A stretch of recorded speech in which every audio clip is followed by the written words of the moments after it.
Jadi biasanya saya ambil dua lagi, yang dua lagi saya simpan, saya baju. Nah, kamu sudah baju warna simpan, saya pergi. Oh, Pak De, saya panggil Bapak De apa? Pak De, saya pinjam dua. Padahal dalam tablet. Nanti pas kembali tuh semua kas kembali. Kembali bilang, kok beli barang dari mana? Salam boros.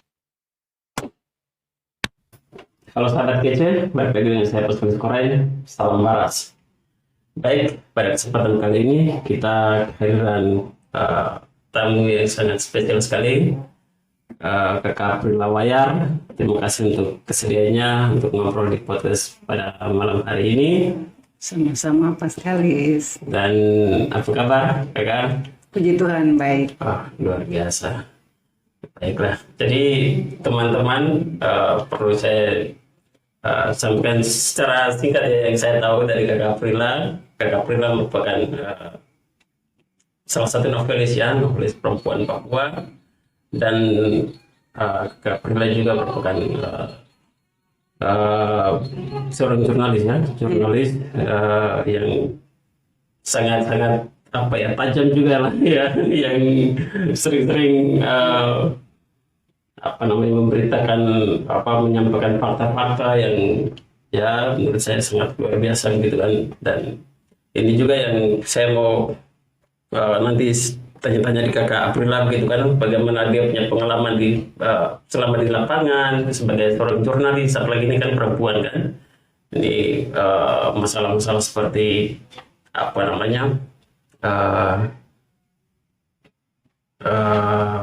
kriminalisasi begitu kan pasti dihadapi begitu kan. Dan juga untuk motivasi bagaimana Kakak bisa tumbuh menjadi seorang novelis begitu kan, seorang penulis gitu kan. Ini menjadi kisah yang sangat luar biasa. Dan nanti Kakak silakan nanti berbagi cerita begitu ya. Jadi forumnya kita ngobrolnya santai, apa yang mau disampaikan Kakak itu penting untuk sampaikan ke teman-teman, silahkan disampaikan.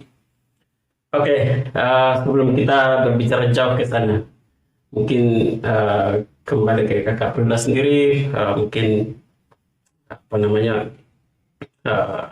memperkenalkan diri, terus cerita ya secara singkat lah perjalanan sejauh berapa saya menguji nih, sejauh berapa Kakak Aprila mengenal Papua sih sebenarnya? Ini pertanyaan yang ngeri-ngeri sedap sebenarnya. Karena kemudian banyak orang yang mengklaim hidup lebih lama di Papua dari saya. Tapi belum tentu mengetahui lebih banyak gitu loh. Betul, itu soal keinginan dan kemauan orang untuk mengeksplor Papua. Ya. Ini lebih pentingnya itu sih, untuk mengetahui tentang Papua itu sebenarnya jauh lebih penting daripada sekedar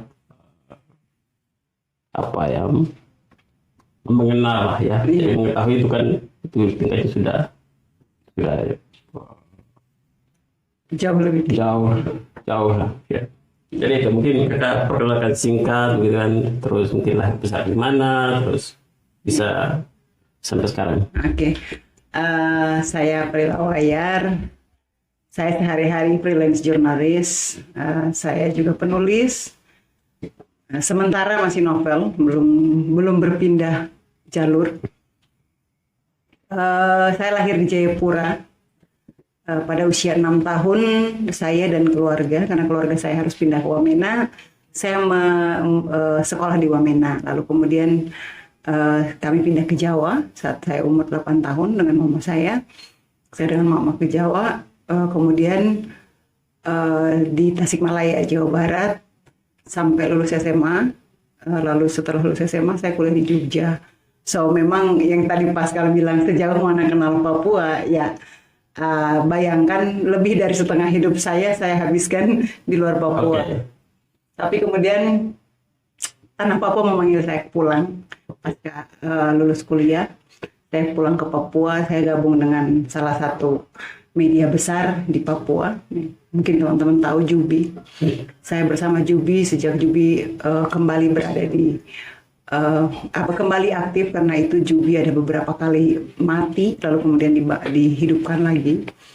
Saya bersama Jubi kurang lebih 7 tahun. Nah, kemudian lepas dari Jubi saya resign karena alasan kesehatan. Saya kemudian saya tidak bisa lagi banyak di lapangan ya, karena sebenarnya jurnalis itu apa ya, wawasannya itu atau pengetahuannya itu jauh lebih banyak ketika dia di lapangan. Iya ya. Dan memang itu tahapan yang harus dilalui seorang wartawan untuk menjadi seorang wartawan handal gitu. Oke. Dan mumpuni ya itu, kalau dia tiba-tiba dia hanya punya kemampuan mengedit lalu tiba-tiba duduk di editor, dia tidak punya pengalaman apa-apa di jurnalistik. Nah itu yang kemudian saya gabung di Jubi kurang lebih 8 tahun, kemudian status saya freelance sekarang. Saya freelance sambil masih nulis novel, ada beberapa naskah akademik yang sebenarnya ingin saya keluarkan tapi mungkin saya masih menunggu waktu yang tepat. Dan ada naskah buku juga yang non fiksi yang sedang saya garap. Tapi kesibukan saya juga karena saya bersama keluarga di sini ya harus mengurus keluarga, sehingga memang waktu saya banyak harus diimbangi ya. Jadi kebanyakan saat ini saya koordinator divisi gender dan kelompok minoritas di Aliansi Jurnalis Independen Yogyakarta, AJI Yogyakarta. Sejak kembali ke Yogyakarta 2018, saya kuliah di Jogja ya dulu. Jadi saya kembali ke Yogyakarta 2018, saya gabung dengan AJI sampai sekarang. Mungkin seperti begitu dulu, Pak. Jadi kita tadi mendengarkan hanya kalau dihitung-hitung tidak begitu tahu tentang Papua kan, tapi anggap saya di Jubi 7 tahun, sama saya umur 8 tahun pindah dari Wamena ke Jawa ya. Kurang lebih 15 tahun. Dan saya pikir itu kurang dari setengah umur saya. Tapi kan buku yang kakak tulis itu tentang Papua semua ini agak apa ya? Ya itu memang menjadi penulis itu tidak harus ada di tempatnya. Jadi banyak misalnya orang menulis tentang Freeport, tentang Papua. Mereka ke Papua mungkin cuma 6 bulan, lalu kemudian mereka pulang ke negara mereka, kemudian mereka menjadi expert tentang Papua karena mereka melakukan research, penelitian sendiri, entah itu dari perpustakaan yang ada di informasi yang ada di dunia maya. Itu bisa menjadi dalam artian kita juga harus melihat data-data yang valid dan tidak valid. Itu penting. Artinya ini kan kakak sudah menulis berapa karya novelnya kakak? Baru 5. Sudah banyak tuh kayak baru 5. Artinya begini, ini kan 5 novel tentang Papua ya semuanya ya. Nah, artinya tadi dihitung-hitung ya tidak sampai 15 tahun ya di Papua ya. Kalau kita yang sudah lahir di sana begitu kan, sudah tumbuh besar dan ya semuanya di sana, tapi artinya tadi ya saya bilang mengetahui kan beda ya. Jadi saya pikir yang paling penting itu ya soal bagaimana mengetahui tentang Papua, karena saya melihat dari saya baru baca satu bukunya kakak ya, saya melihat tentang hutan rahasia itu. Ini menjadi cerita-cerita yang terancam akan punah untuk generasi sekarang ya. Tapi kakak yang notabene-nya tidak begitu mengakar lah ya secara sosial budaya, artinya tumbuh bersama dengan kultur di sana gitu ya, tapi bisa mengetahui itu. Saya pikir itu bukan pada persoalan budaya, itu bukan persoalan di mana kita tinggal saja, tapi apa sih yang kita ingin tahu. Mungkin orang-orang di Papua masih menganggap bahwa itu hal yang biasa, hidup bercengkrama dengan keluarga, Natal, ada pondok Natal misalnya. Bagi orang Papua yang tidak pernah keluar Papua, mungkin itu hal biasa. Tapi bagi saya yang saya tahu itu banyak hal, kemudian saya tahu itu dari cerita. Dan sebenarnya saya merasa ada waktu yang hilang, yang dimana seharusnya saya habiskan di Papua, tapi kemudian saya menghabiskan itu di tempat lain. Dan itu kemudian menjadi titik balik bagi saya untuk mengetahui lebih banyak tentang Papua. Tapi ternyata yang saya tahu itu ternyata bukan yang ada di paparan atas. Saya sampai masuk di bawah kulit dan sebagainya. Itu yang kemudian memang tadi Iya. Apa ini sebenarnya jadi tamparan keras gitu kan kami yang lahir besar di sana gitu kan ya. Apa ya? Jadi sangat luar biasa. Lima buku ini kan dari berbagai cerita gitu kan. Dari berbagai kota, Dari berbagai kota juga. berbagai wilayah adat di Papua. Kira-kira kakak bisa untuk paparkan itu? Misalnya yang mawar hitam itu settingnya wilayah Lapago ya, wilayah Wamena, pegunungan settingnya Wamena itu settingnya kasus 77 Wamena berdarah. Wamena berdarah. Lalu kemudian setting tempatnya juga di Jayapura, lalu setting tempatnya juga di Yogyakarta. Oke. Nah, itu kan ada satu wilayah adat, ada dua wilayah adat tuh yang masuk.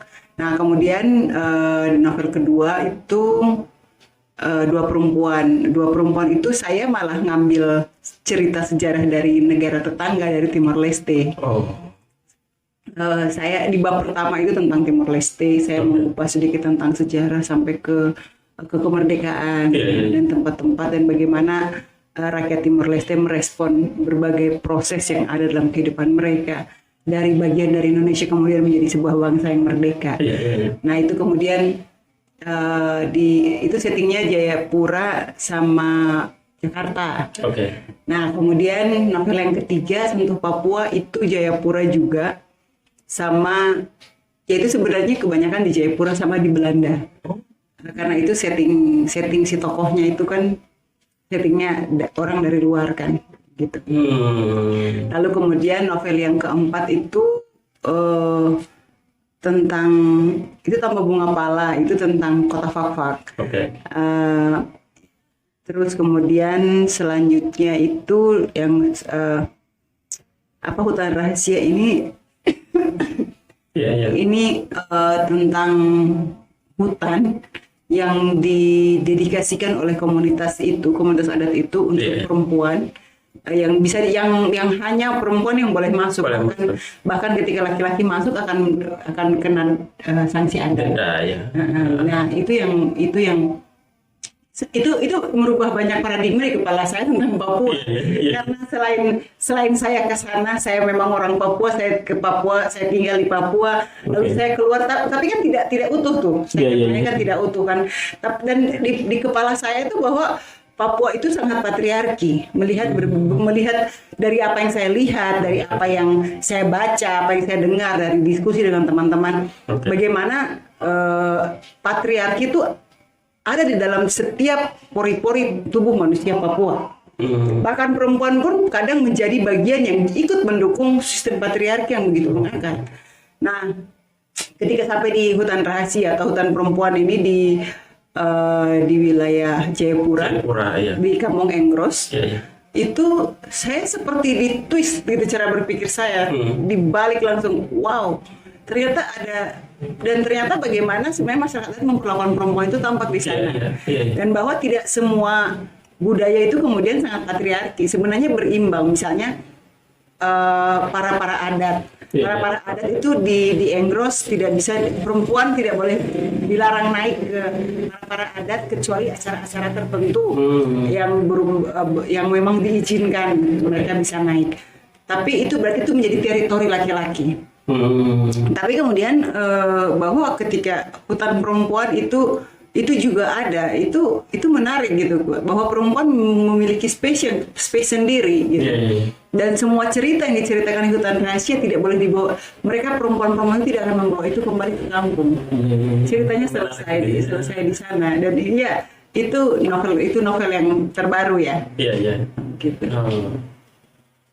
Apa ya?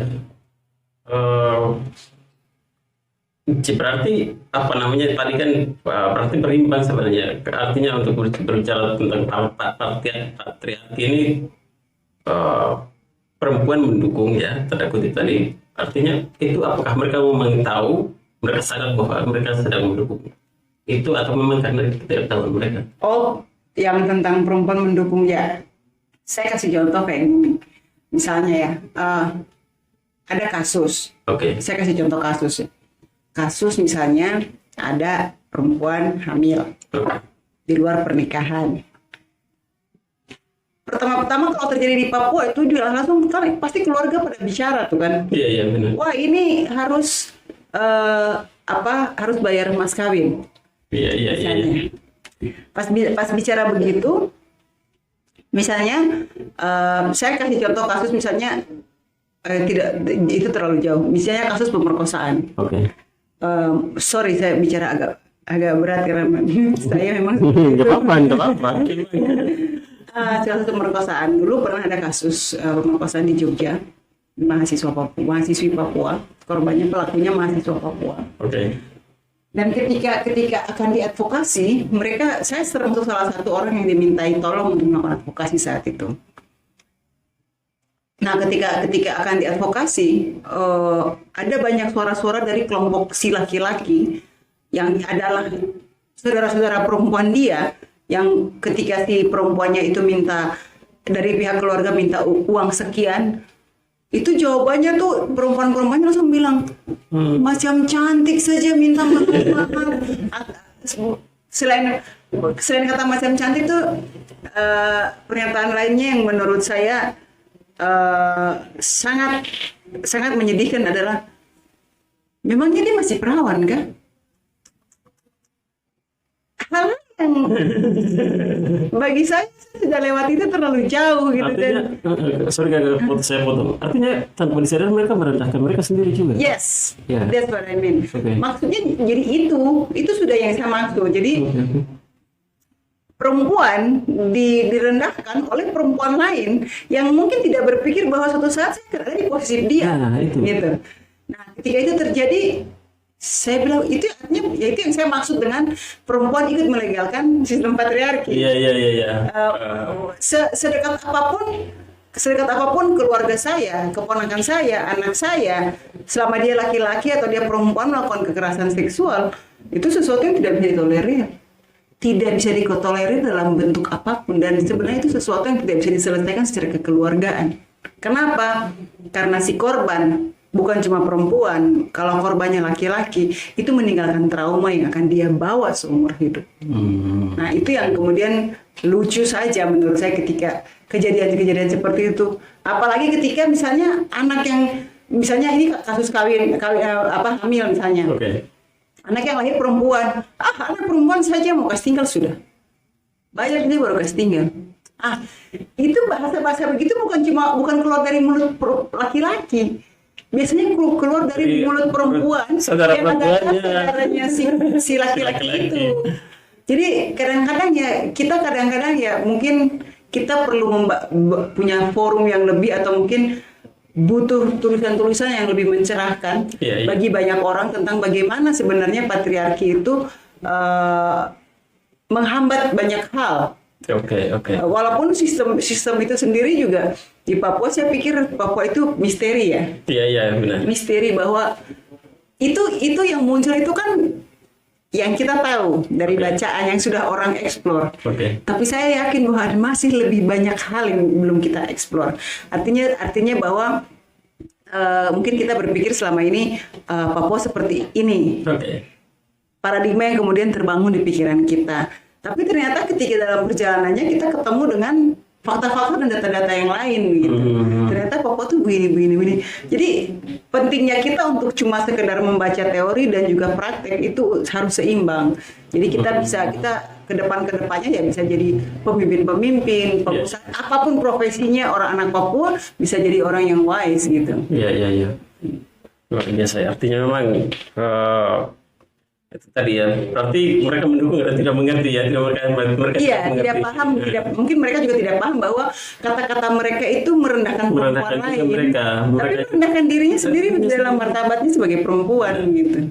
Benar, yang seharusnya mereka harus saling dukung, harus saling ini ya. Itu karena mungkin kalau itu terjadi, kenapa kira-kira itu kan? Kenapa mereka tidak? Apakah karena memang sistemnya tidak, itu karena memang sistem keluarga itu kan dibangun dalam kelompok masyarakat, komunitas. Jadi itu kan nilai-nilai yang ada dalam masyarakat itu. Jadi kita tidak bisa misalnya ada tiba-tiba Papua hari ini anak-anak, saya kasih contoh misalnya Papua, misalnya anak-anak Papua sekarang senang sama lagu rap misalnya. atau lagu apa tuh yang bicara-bicara tuh. Sudah. Saya juga. Mereka suka sama lagu itu. Terus tiba-tiba generasi tua Papua bilang, anak-anak ini tidak tahu adat, ya, tidak tahu budaya, itu tuh bukan budaya Papua. Mereka lupa bahwa budaya itu juga Harus mengikuti perkembangan, ya. ya dia akan berkembang secara dialektis. Benar. Artinya anak-anak ini adalah anak-anak yang tidak tahu. Tugas kita lah memberitahu gitu. Bukan hanya disalahkan gitu. Iya. Kecuali kalau kita sudah kasih tahu mereka tidak mau tahu tetap dengan jalan itu, ya berarti mereka salah. Tapi kalau kita sendiri sebagai orang tua tidak kasih tahu, atau sebagai tua-tua di kampung tidak memberitahu yang benarnya seperti ini, yang salahnya seperti ini dalam pandangan adat dan budaya lah. Terus tiba-tiba kita salahkan orang, kan lucu gitu. Iya, benar. Memang ya, apa namanya, ini juga yang sekarang jadi keresahan sebenarnya, apa dilema lah kita melihat ya, dengan perkembangan teknologi yang begitu masif gitu ya, dan banyak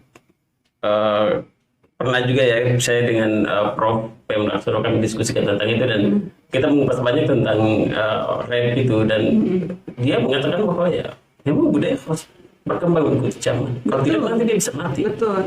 Karena beberapa teman-teman misalnya penyanyi rap mau mencoba misalnya mengawinkan lagu-lagu Papua tradisional, atau misalnya lagu-lagu perjuangan. Benar. Mau dikawinkan dengan musik rap. Itu malah yang marah orang-orang tua. Sebenarnya itu gitu. Nah, itu yang orang-orang tua itu menghilangkan keaslian lagu itu. Iya. Kalau saya pikirnya sederhana aja. Kan rekaman yang asli tetap ada. Iya kan? Benar. Yang aslinya tetap ada. Dan kalau di luar negeri, sesuatu yang asli itu nilainya jauh lebih mahal. Jadi jangan khawatir karena dalam 50 tahun ke depan lagu-lagu yang asli itu malah justru jadi mahal. Benar ya. Makanya entah ya, mungkin harus lebih banyak keluar dari zona nyaman. Karena orang-orang kalau dari saya suka baca, jadi memang orang-orang yang hebat di dunia itu orang-orang yang lahir dari latar belakang yang aneh-aneh dan luar biasa. Aneh-aneh kayak Einstein misalnya, atau misalnya Galileo itu kan. Mereka orang-orang yang di sekolahnya itu dianggap idiot kan. Gila lah begitu kan. Gila, dianggap tidak bisa mengikuti pelajaran di sekolah. Keras kepala lah. Gangguan mental. Iya sekali kan. Tahu-taunya berapa puluh tahun kemudian ketemukan bola lampu, Alva Edison, apa dan lain-lain. Semua kemajuan teknologi yang kita rasakan hari ini dari orang-orang aneh-aneh. Aneh-aneh tadi yang dianggap gila ya, yang dianggap bodoh di sekolah. Iya. Jadi artinya menarik ya. Artinya tadi kan kakak sampaikan bahwa berkaitan dengan patriarki ya, kita ini tumbuh dari lingkungan yang itu bagian dari kita dibentuk dari lingkungan ya, lingkungan di mana yang selama ini kita hidupi di daerah kita begitu ya. Dan menurut kakak ini kan menjadi benteng begitu kan, yang membuat patriarki terus tumbuh subur begitu kan. Kira-kira apa yang bisa untuk bagaimana supaya kita bisa membangun pemahaman itu kan? Saya pikir karena saya penulis dan saya juga sangat senang membaca, dunia literasi Papua harus digerakkan. Mau atas bantuan pemerintah ataupun tanpa bantuan pemerintah, kita harus mampu menggerakkan literasi. Kenapa saya bilang literasi? Tapi jelas bahwa literasi harus disaring. Harus disaring untuk orang Papua yang belum melek literasi. Tidak semua orang. Literasi Papua itu masih didominasi kaum intelek dan orang yang hidup di kota. Sorry kakak, saya potong. Literasi Papua yang kakak maksud seperti apa? Buku bacaan, bacaan apa saja.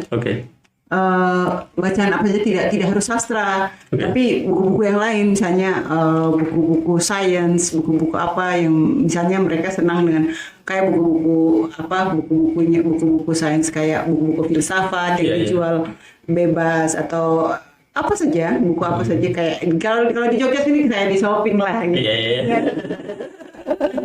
Dan itu sesuatu yang yang saya amazing dari Yogyakarta dan kenapa kemudian orang dari luar Jogja tetap masih recommended untuk beli buku murah dan bagus. Dan itu tidak terlepas dari campur tangan pemerintah. Bahwa pemerintah, kenapa bukunya murah? Karena pemerintah memasuk dana untuk penjualnya. Jadi untuk sampai ke tangan kita, entah itu asli KW dan sekian, itu tetap ada potongannya gitu. Jadi tidak, bukunya persis sama, ini asli seperti di Gramedia misalnya, atau sama dengan toko buku di Togamas misalnya, sama persis dengan toko-toko itu. Tapi, nah ini kan saya bermimpi terlalu tinggi kalau berharap bahwa pemerintah Pemda Papua mampu melakukan itu, mensupport teman-teman yang mendistribusikan buku misalnya, karya-karya sastra, karya-karya literasi untuk ke Papua. Itu jauh panggang dari api. Itu saya pikir kalau saya berharap Pemda Papua bisa, kita kritik pemerintah ya, pemerintah Papua itu saya tidak melihat gerakan, dan selama ini gerakan literasi di Papua dilakukan oleh teman-teman generasi muda yang mulai bangun dan mulai sadar bahwa gerakan literasi itu penting bagi tanah Papua. Bergerak dengan apa adanya. Iya. Pemerintah tidak pernah memperhatikan itu. Iya, dan itu marak hari ini di Papua, dan itu menyenangkan gitu. Saya senang gitu bahwa orang-orang sudah mulai senang, mulai baca. Nah ini menjadi tantangan sendiri bagi orang Papua, dan mungkin kalau gerakan literasi ini menguat dalam 5 tahun ke depan, di 15 tahun ke depan kita panen penulis-penulis baru. Karena menulis dan karena membaca dan menulis itu satu paket. Iya. Ketika dia banyak membaca, dia akan mulai berpikir untuk menuliskan sendiri apa yang dalam pikiran dia. Benar. Ya, begitu. Jadi seperti tadi yang masalah yang jangan sampai oke lah menulis gitu kan, tapi masalah itu seperti tadi terkait dengan patriarki, terkait dengan bagaimana untuk terkait dengan bagaimana kita harus mengikuti perkembangan zaman, entah itu budayanya harus mengikuti perkembangan zaman atau tidak. Kita jangan terlalu konservatif lah gitu kan, artinya jangan terlalu ini ya kuno. Kuno. Karena orang Papua tuh memang kayak gitu, banyak kadang-kadang semut di seberang lautan tuh kelihatan, gajah di pelupuk mata tuh tidak kelihatan. Jadi saya tanya Prof. Saya kasih contoh kecil saja. Bicara soal rasisme, padahal dianya sendiri rasis. Nah, itu contoh saja. Benar. Tapi kan yang sempat tanya di Prof kan, saya tanya. Ini kan ketika kita diskusi tentang yang tadi kelanjutan soal itu musik rapper gitu kan. Dan saya tanya, ini nanti Papua lagu musik asli Papua itu nanti kehilangan aslinya. Prof ditanya, aslinya apa? Gak ada yang asli. Yang ada hanya buatan manusia. Contohnya senar gitar, kalau kamu bilang gitar itu asli Papua, senarnya ada nggak diproduksi di Papua? Ternyata benar. Jadi terkait yang tadi ya patriarki sampai di bagaimana supaya oke lah kita boleh mau mengikuti lifestyle ya zaman now, tapi nilai-nilainya itu seperti yang tadi kakak sampaikan, wah memang harus kita kawinkan dengan nilai-nilai. Setidaknya adik-adik yang lagi bikin lagu, dorang tuh tahu, dorang dengar yang aslinya seperti apa. Iya, baru mereka bisa kawinkan. Nah di situ kan ada proses transformasi knowledge nih. Benar. Transformasi pengetahuan ke mereka. Artinya ketika mereka misalnya launching album dia, kemudian mereka diajak diskusi, kemudian dia bisa menjelaskan bahwa ini lagu ini dibuat oleh orang ini tahun sekian di grup ini. Dia bisa menjelaskan sejarah lagu itu sebelum ini. Tidak ada yang kurang. Istilahnya tidak ada yang kurang, bukan berarti saya mendukung. Saya tuh orang yang selalu pada posisi tengah-tengah abu-abu.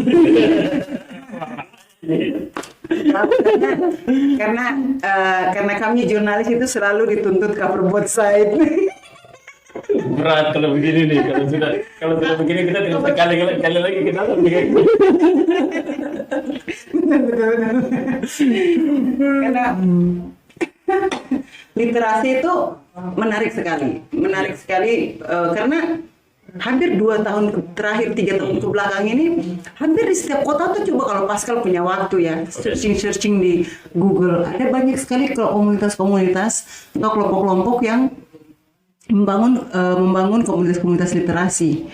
Nah ini tuh kebanyakan tuh anak-anak yang melek gitu loh, jadi dipelopori oleh anak-anak yang melek pentingnya literasi itu di mana? Bukan mau sombong, tapi Jogja lah. Siapa lagi kalau bukan anak Jogja? Iya benar.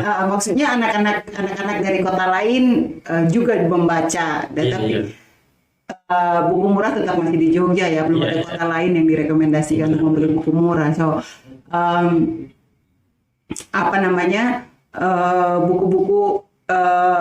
buku-buku yang kemudian diambil, dibaca, dikirimkan ke sana, gerakan-gerakan yang misalnya dibikin oleh kantor pos misalnya, bisa kita maksimalkan loh. Misalnya bicara baru pakai lo bisa hancur tuh. Akhirnya ketakuan. Nanti teman-teman yang nonton podcast ini ke pulau itu juga. Akhirnya kasihnya keluar. Oke. Nah, dari kantor pos itu mendukung gerakan literasi itu dengan memberikan pengiriman buku gratis ke komunitas-komunitas di luar Jawa. Jadi misalnya, tapi itu buku untuk komunitas, bukan buku jualan, bukan untuk bisnis. Jadi kita bisa packing buku terus kita kirim ke komunitas. Misalnya di apa nama Cibuk Cinta Buku. Di Merauke. Bukan. Koname di Nabire. Ada lagi Bulabu namanya. Oh ya? Ada. Oh iya berarti saya yang masih harus update. Nah itu jadi kita teman-teman yang ada di luar Papua, entah di kota mana saja, kalau berlebihan bukunya atau bukunya dianggap sudah dibaca tapi udah tidak akan saya gunakan ketika saya menulis sesuatu ke depan, dikumpulkan kemudian dikirimkan. Kalau misalnya tidak punya komunitas, bisa saja pengirimannya person. Jadi bisa manfaatkan tanggal 17. Misalnya tanggal 17 di kantor pos di seluruh Indonesia. 17 setiap bulan. Wah, saya jadi kayak iklan kantor pos. Mengiklanin kantor pos. Kantor pos. Tapi ini informasi loh. Tapi nanti saya harus minta bayar sama kantor. Iya ya. Kita cari lah. Setelah ini kita cari ya. Artinya ini informasi ya untuk teman-teman yang mau kirim buku begitu kan, bisa ya memanfaatkan jasa-jasa seperti ini kan. Ya saya pikir tidak terlalu mahal juga ya. Itu gratis malah kalau kantor pos. Beberapa tempat yang lain itu mereka menurunkan harga. Harga untuk kalau isinya buku mereka turunkan harga per kilonya. Misalnya saya tidak tahu pasarannya, misalnya pengiriman ke Jayapura per kilo misalnya 25.000 misalnya. Tapi karena isinya buku, jadi per kilonya 12.000. Iya ya. Kayak begitu. Jadi ada beberapa tempat-tempat pelayanan pengiriman barang kayak begitu. Keren. Artinya tadi kan bicara soal literasi ini memang harus menjadi menjadi hal yang sangat penting lah ya. Tadi kita bicara soal bagaimana harus mengupdate dunia luar gitu kan, kalau tanpa membaca kan seperti tadi kan masalah-masalah sepele seperti gitu kan, yang ya saling ya sudah itu sah-sah saja atau begitu kan, mungkin dia membela karena dia bisa saudaranya padahal dia tanpa dia sadari bahwa nilai sama sebagai perempuan ya itu juga dia bahkan diinjak-injak juga kan, dia martabatnya dia sebagai perempuan juga gitu. Nah terus sampai di banyak lah, artinya literasi sebenarnya jadi kunci sebenarnya untuk membuka Papua untuk melihat dunia lebih luas gitu. Artinya tidak salah kalau kita kritik pemerintah, karena jujur kan saya di Sorong, saya cari perpustakaan susahnya minta ampun. Baru ada 2 kalau saya tidak salah. Sebesar itu kota tua gitu kan. Artinya memang gerakan literasi menjadi satu kebutuhan yang bukan lagi sekunder, tapi harus kita jadikan sebagai kebutuhan primer gitu. Nah ini juga yang mau kita mengulik soal kakak ini punya perjalanan. Sejak kapan kakak mulai jatuh cinta dengan buku? Dari sejak kenal huruf sebenarnya. Kenal huruf. Karena bapak juga senang membaca. Saya kenal huruf itu saya masih umur 4 tahun.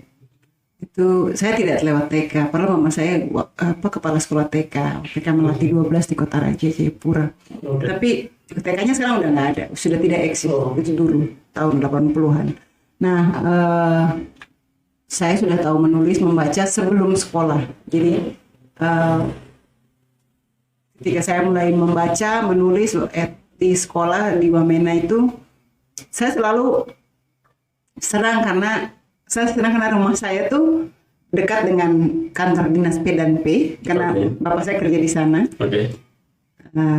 Terus perpustakaan tuh di ujung tuh dekat-dekat sama rumah saya. Jadi ada perpustakaan, ada rumah orang, ada satu orang anaknya tuh berteman sama saya, sebelahnya lagi rumah saya.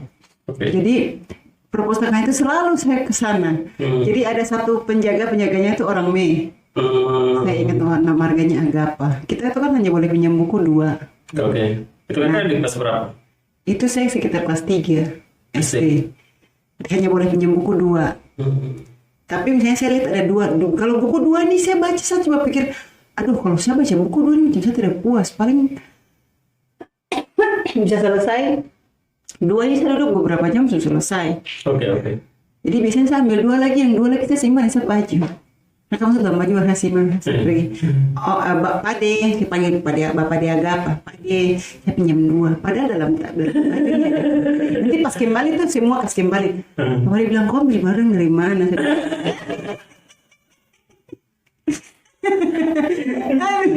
ini maling yang berbalik itu kayak gini nih.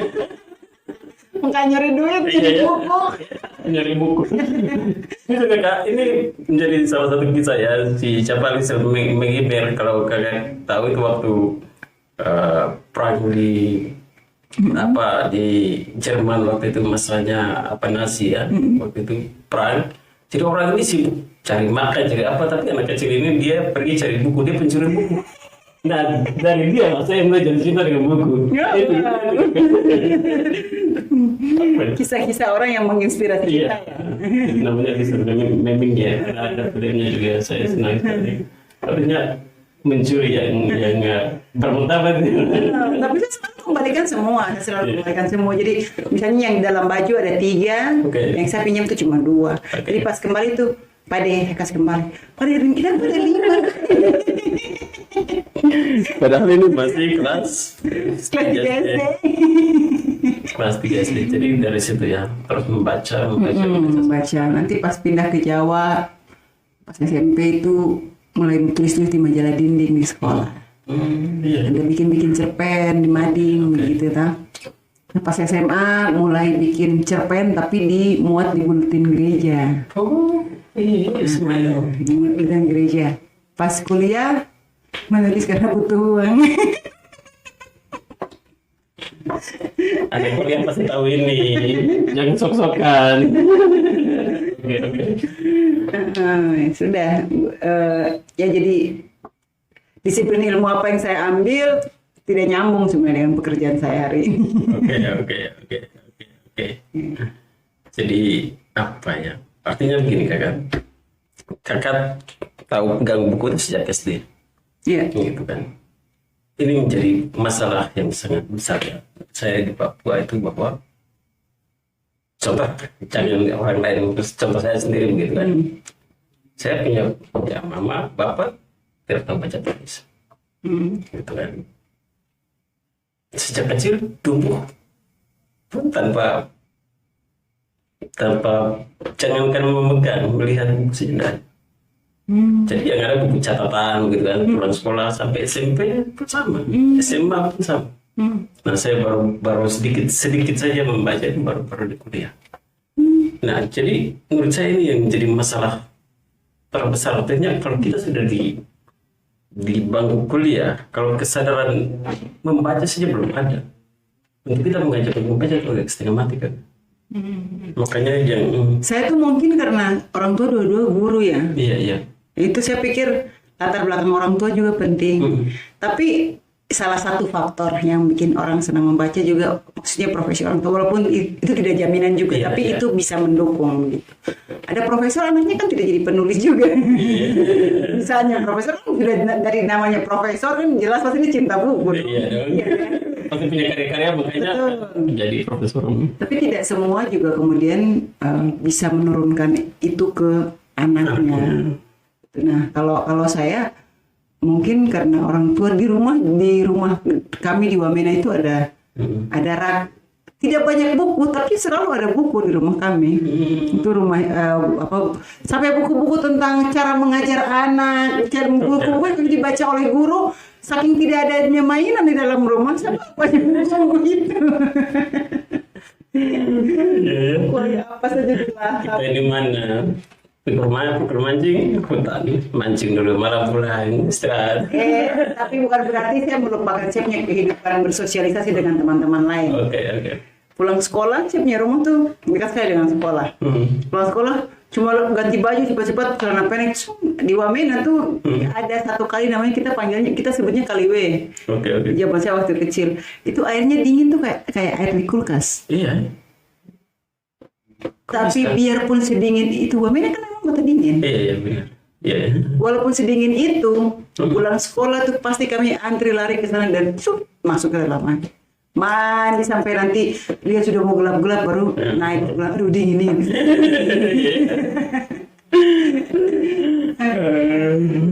Saya punya kenangan yang sangat indah tentang Wamena. Saya menghabiskan masa kecil yang mana hari ini tingkat kriminal banyak orang mengeluh Wamena sudah tidak kayak dulu. Saya masih hidup dengan memori bahwa Wamena itu damai, nyaman dan tidak ada gesekan-gesekan yang terlalu besar. Mungkin saya harus update undangan dari Wamena. Ini wartawan Jubil. Update. Kita ikut update ke dia. Jadi kota Wamena aja. Ini menarik ya bicara soal literasi ini. Tadi pertama kita sudah kritik soal pemerintah gitu kan, dimana mereka tidak menyediakan fasilitas seperti perpustakaan, Gramedia atau apapun gitu untuk tempat-tempat pembacaan buku. Ada perpustakaan seperti misalnya di Kota Raja di Jayapura. Saya pernah ke sana sekali. Tapi buku-bukunya itu ya buku-buku pelajaran, malah buku-buku yang umum, buku-buku sains, buku-buku kayak setidaknya buku-buku masak lah. Iya toh? Iya, oke. Setidaknya. Terus kadang-kadang tuh perpustakaan itu posisinya terlalu elitis di dalam kantor. Iya. Itu juga mempengaruhi orang mau datang. Walaupun itu katanya perpustakaan untuk umum.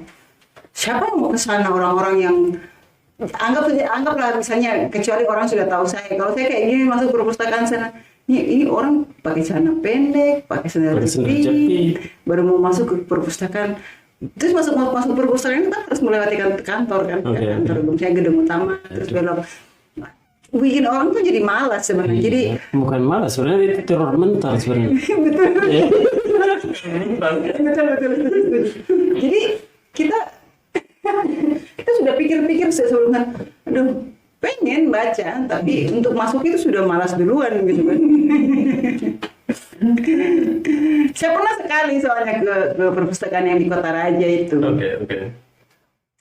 Tapi ya disediakan kayak ada karpetnya, anak-anak bisa main. Anak-anak bisa nangis. Yang main itu tidak ada yang sentuh buku, tidak ada buku yang terbuka. Iya ya.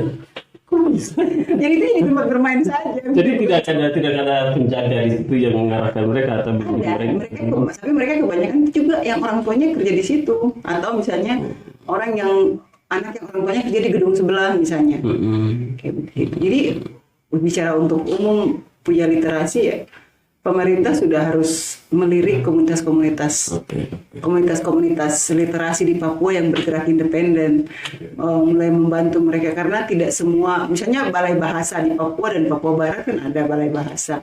Ya. Balai Bahasa juga harus mulai mendata, mendokumentasi komunitas-komunitas yang misalnya dibantu proses pengiriman, kalian butuh apa, buku Ya, dari mana. ke tempat ya. Iya, membantu proses kayak misalnya bisa dibilang saya ini kan senang buku ya, jelas misalnya kalau ada yang minta tolong, Kak tolong beliin buku itu dari Jayapura, dari Papua, tidak mungkin saya bilang tidak, Pasti begitu. pasti saya bantu. Apalagi misalnya Kak ini saya mau beli buku ini, Kakak tolong nanti Kakak kirim nomor rekening, nanti saya ini gini nanti bukunya yang ini saja, Kakak cek harga semua. Saya mau karena memang saya senang dengan buku, saya akan bantu semampu saya gitu. Tapi kalau misalnya pemerintahnya tidak bergerak, ya akhirnya literasi itu masih tetap di monopoli kaum intelek, tidak akan pernah sampai ke masyarakat gitu. Kaum intelek juga tidak semuanya, tidak semua sebenarnya. Itu Bicara soal literasi memang penting ya, entah itu dari masyarakat yang kelas bawah, menengah sampai artinya yang harus semuanya harus tahu apa harus melek untuk ini ya, literasi ini karena untuk menciptakan lingkungan yang ya produktif dan kreatif dan kreatif istilahnya digenjot dari pola pikir gitu kan, dari sekeliling kita gitu. Jadi dari yang tadi kan punya pengalaman gitu kan, dari SD saja sudah mulai punya nyaman untuk pegang buku, membaca, dan itu berbanding terbalik kan dengan ya pengalaman saya gitu kan. Nah ini menjadi, saya yakin lah hampir teman-teman apalagi kita yang dari pedalaman begini kan ini akan beralami hal yang sama gitu kan. Dan saya bersyukur sekali ya ketika teman-teman ada yang inisiatif untuk menggerakkan literasi di Papua, dan itu saya sangat bersyukur sekali. Dan karena apa? Memang untuk menyamankan atau menyadarkan itu memang harus dari bawah, dari para kelas paling bawah, dan ya usia dini lah katakan seperti itu. Kadang-kadang kan gerakan literasi juga kadang dijadikan simbol, hanya dijadikan seremonial oleh orang-orang tertentu. Tapi ya kalau Papua tuh ya butuh benar-benar literasi, apalagi misalnya PAUD, misalnya pemerintah kalau pemerintah menyalurkan dana lewat kaki tangannya, maksudnya departemen-departemen atau dinas-dinas yang ada di punya dia, kita sudah tahu lah itu. Kan jatuhnya jadinya perpustakaan. Yang saya maksud di sini adalah membantu komunitas-komunitas independen, teman-teman yang selama ini bergerak di bidang literasi. Untuk misalnya kalian mau beli buku jenis seperti apa, kalian punya kontak tidak di luar yang bisa bantu belikan, kami bantu dengan uang sekian, kamu bisa beli sekian buku. Itu artinya mereka itu seperti kayak Jogja ini kan, seperti di shopping misalnya. Itu kan misalnya harga bukunya misalnya aslinya 100.000, itu kan kita bisa beli dapat sampai 50.000 loh di sana, sampai pakai lo lagi 50.000 atau 40.000. Saya lagi serius dengar di rumah kayak kemarin saya ketawa. Oke.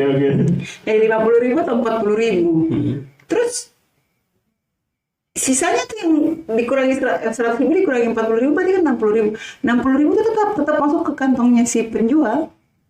Tapi bukan pembeli yang bayar, pemerintah yang begitu. Jadi pemerintah daerah ya, Pemda Jogja DIY.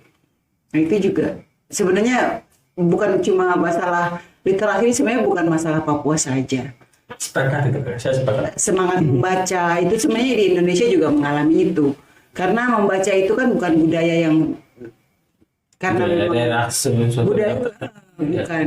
Tapi misalnya kalau misalnya kayak misalnya di Eropa kalau kita naik kendaraan umum tuh kita masih lihat loh orang-orang yang asli sana ya, yang kulit putih berambut itu, mereka tuh naik dari naik di bis atau naik di tram, mereka duduk gini, mereka baca.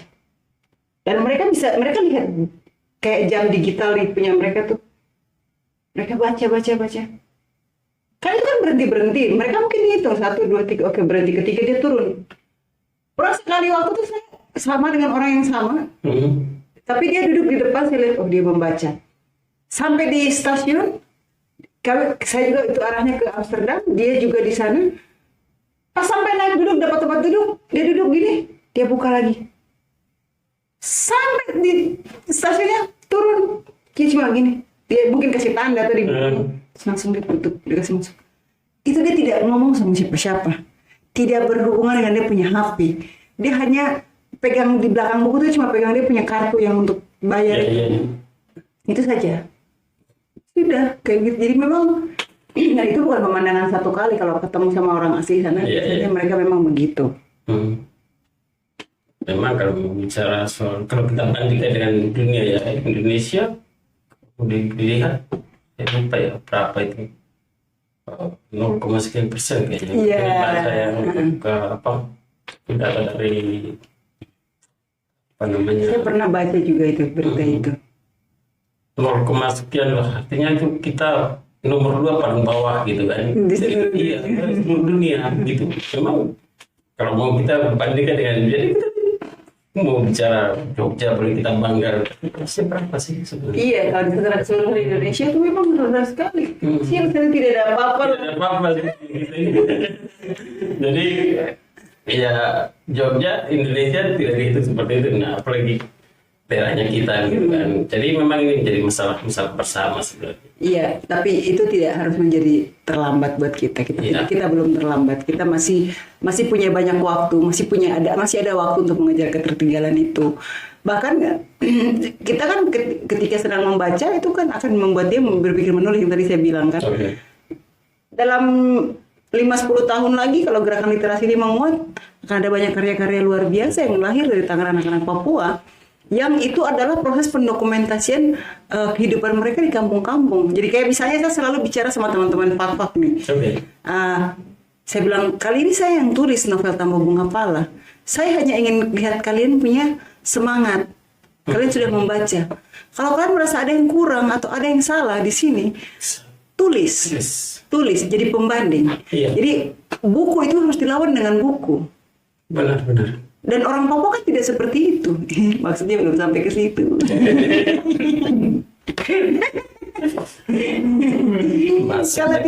Kalau tidak suka sama buku, mau ngoceh-ngoceh.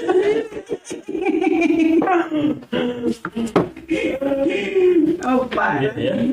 Memang kita tadi mau ngomongnya main-main, mau ini ya apa ya, saya mau tahu lebih banyak kita pernah di masa kecil bagaimana di sini, tapi malah ngomongnya jauh ke sini ya. Gak apa-apa lah, masa kecil udah banyak yang tulis. Jadi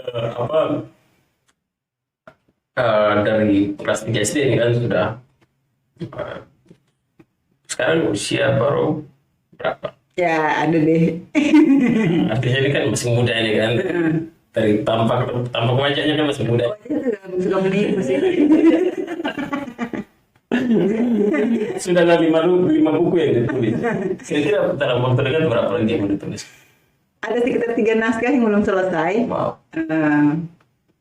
Semoga tahun ini kalau masih bisa kejar akhir tahun, kalau tidak ya berarti tahun depan. 3, sudah 8 ya? 3 naskah itu bukan novel, 1 saja yang novel, yang 2 lagi itu buku non-fiksi. Oh, ngeri ya. Itu bisa ada bocoran tidak? Oh, itu saya lagi menulis tentang, kalau yang non-fiksi itu saya mau tulis tentang jurnalis perempuan Indonesia. Oke.